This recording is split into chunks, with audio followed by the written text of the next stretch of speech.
Оштетување на левата бубрежна артерија за време на царскиот рез предизвикало влошување на здравствената состојба на родилката Илдис Веаполска до степен да биде загрозен нејзиниот живот. Стои во вештиот наод кој го изготвиле професорите од Институтот за судска медицина. На денешното рочиште тие истакнаа дека е непозната причината која довела до ваквото оштетување. Не се осврнуваме на оштетувањето на артеријата како постапка која има елементи на несовесност, туку на периодот од 4 дена кога не е утврден изворот на крварењето.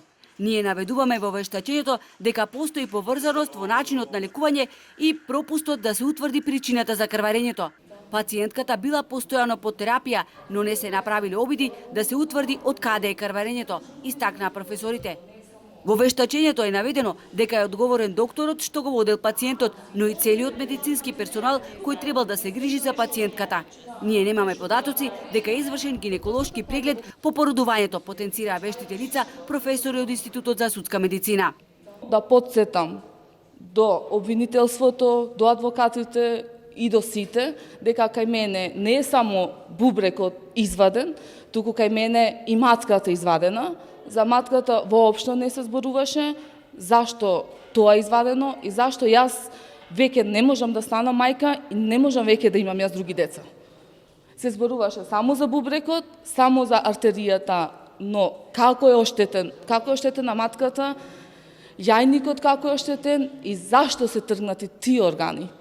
Прилично долг е списокот на лекари чии имиња беа прочитани на денешното рочиште, а учествувале во лекувањето на Веаполска тие 4 дена од 27 до 30 август, додека таа била во Струшката општа болница.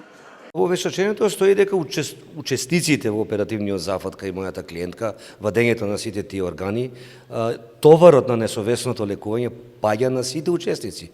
Меѓутоа, ако се ставите себе си во позицијата кај што е мојата клиентка, да влезете сосема здрав и прав и да излезете без 3 органи, кој треба да одговара? Сите треба да одговарат. Апсолутно сите треба да одговарат.